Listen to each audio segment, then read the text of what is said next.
It was just past noon when Elise stepped out of her rental car and into the scorching heat of Las Vegas. The sun reflected sharply off the polished hoods of luxury cars neatly lined up in front of the dealership. Dressed in a faded denim jacket, black leggings, and scuffed white sneakers, she didn't exactly match the typical clientele of a high-end showroom. That was by design. She locked the car and paused, taking in the glimmering glass facade of Regal Drive Auto House, the latest business she'd added to her quietly growing portfolio. This was her first unannounced visit since finalizing the acquisition 2 weeks ago. No press release, no grand tour. Just her, alone, walking through the front doors like any ordinary person might. Inside, cool air wrapped around her like a breath of relief. The scent of leather, fresh wax, and soft cologne filled the space. Dozens of cars, each priced well into the six figures, sat gleaming under studio-style lighting. Elise took a slow lap around a sleek, midnight blue convertible near the front. She admired it not just for its design, but for the detail, the kind of craftsmanship that drew her to this industry in the first place. "Can I help you?" The voice came from behind her, smooth, but with the bite hidden just beneath the surface. Elise turned to see a woman in her late 40s approaching. She was impeccably dressed in a deep burgundy pantsuit, her makeup flawless, her heels clicking confidently against the polished floor. The woman offered a tight smile that didn't reach her eyes. "Are you looking for someone?" "No," Elise said, keeping her tone light. "Just browsing."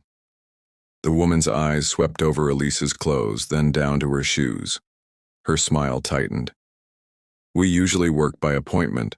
A lot of our inventory isn't even on the floor. It's reserved for pre-qualified clients." Elise raised an eyebrow. "Good to know, I'll keep that in mind." The woman folded her arms. "If you're looking for something a little more practical, I could point you to a few options nearby." "And if I'm not?" There was a flicker of irritation in the woman's eyes, but she didn't let it show for long. "My name's Valerie. I manage client relations here. If you'd like, I can give you some brochures for vehicles in a more accessible price range." Elise gave a small smile that held no warmth. "Why don't you show me what you think fits me best?" Valerie hesitated, then nodded sharply. "Sure, wait here." As Valerie walked away briskly toward a side office, Elise let out a slow breath, hands in her jacket pockets. She wasn't surprised. She'd been underestimated before, many times. But today wasn't about calling anyone out. Not yet. It was about learning what kind of place Regal Drive really was, who these people were when they thought she was just another walk-in without a platinum card or a polished watch. She strolled slowly through the showroom, her fingers brushing the side mirror of a gunmetal gray SUV. Around her, a few salesmen whispered to each other while pretending to study their tablets. Elise caught pieces of the conversation, assumptions, jokes, subtle nods in her direction. Valerie returned a few minutes later with a packet in hand. "Here," she said, extending it toward Elise like a teacher handing back a failing paper. "These are great vehicles, dependable, affordable. I even included a few used models." Elise took the papers without looking at them. "Thanks. I'll look these over." Valerie didn't move. "If you're serious about buying, I can arrange for someone to sit down with you. Otherwise, we do ask that casual visitors refrain from touching the vehicles." There it was again, that tone. As if Elise were a child poking around a museum, as if she didn't belong. She nodded slowly, folding the papers in half and slipping them into her pocket. "Do you treat all your visitors like this?" she asked. Valerie blinked. "Like what?" Elise tilted her head, studying her. "Like they don't belong." A flush crept into Valerie's cheeks. "I'm simply doing my job." "Are you?" Before Valerie could respond, Elise's phone buzzed in her pocket. She pulled it out, checked the screen, and made a quick call. Hi, yeah, I'm at Regal Drive. Can you send him in? She ended the call and looked back at Valerie. Hope you don't mind. I just asked someone to stop by. Valerie's confidence flickered. And who exactly are you waiting for? Elise smiled faintly, her expression unreadable. Let's just say, someone important. Then she turned away and continued her slow walk through the showroom, leaving Valerie standing stiffly, watching her every move. The silence from the staff grew heavier.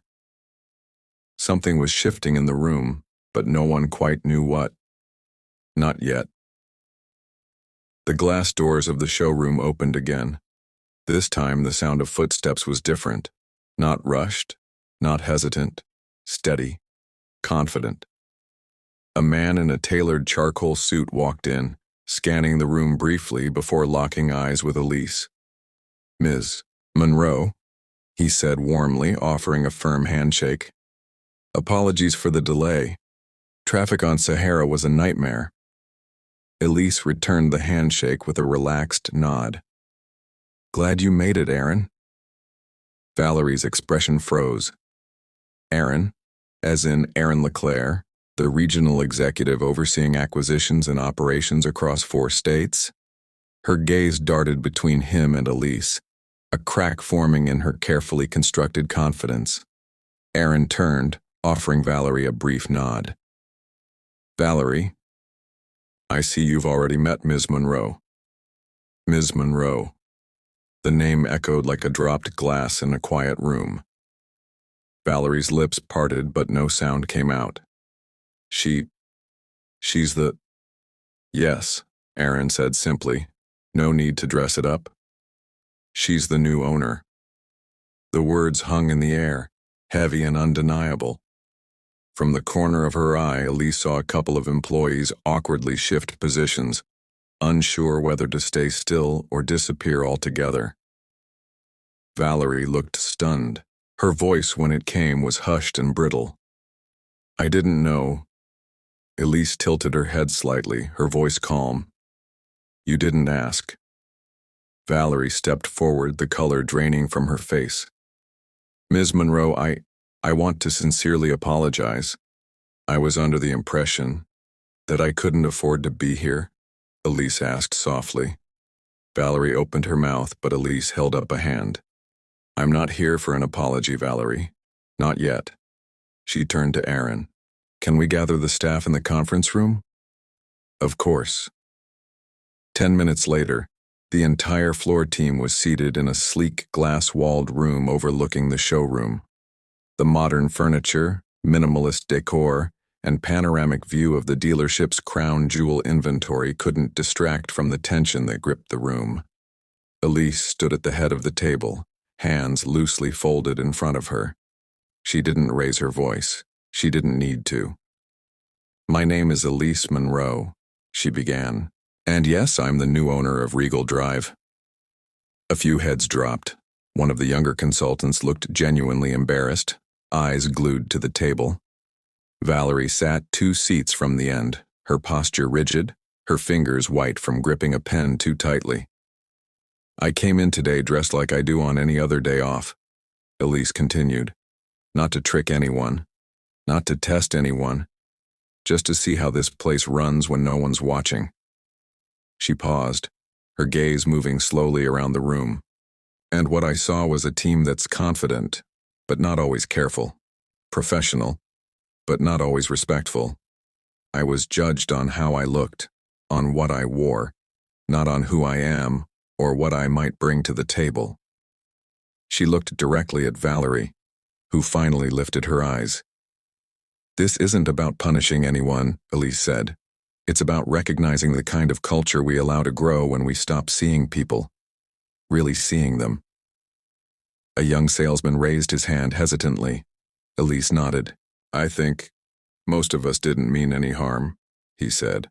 But we probably do make assumptions, sometimes without realizing. I get it, Elise replied. It's human. We all carry bias. But this is a place that deals in more than machines. You don't just sell cars, you sell experience, trust, status. And if someone walks in that doesn't fit your idea of what a real buyer looks like, and you treat them differently, that trust dies before it's ever built. Valerie shifted in her chair. I made a mistake, she said quietly. I was wrong. I misread you. And I spoke to you in a way I wouldn't have if I'd known. Elise cut in gently. But that's the point, Valerie. You didn't know, which is why it matters. The room went still again. I'm not asking anyone here to be perfect, Elise said, but I am asking you to be accountable. From this moment on, how we treat people matters more than what we sell. We'll be introducing new training to make sure our culture reflects that. And if anyone's not comfortable with that shift, this is the time to step back. No one moved. She let the silence linger just long enough to make her message land. Then she nodded, satisfied. Good. We're starting fresh. As the staff began to rise, murmuring low conversations, Valerie lingered behind. When the room had nearly cleared, she approached Elise slowly. Ms. Monroe, she said, voice low. I meant what I said. I was wrong. I made a judgment, and I know it cost me your trust. I'd like the chance to earn it back. Elise studied her for a long beat, then gave a single, steady nod. Trust takes time, Valerie. But effort matters. We'll see. Valerie gave a grateful nod and left the room. Aaron remained, leaning against the doorframe. Well, he said with a crooked smile. That's one way to make an entrance. Elise let out a quiet laugh, the tension finally easing from her shoulders. It's not about the entrance, she said, looking out toward the floor. It's about the culture we build after it. She stepped out of the conference room and back into the bright open showroom. The same cars gleamed under the lights. But something was different now. Not just in how the team saw her, but in how they would start to see everyone who walked through those doors. And Elise? She wasn't just here to run a dealership. She was here to change it.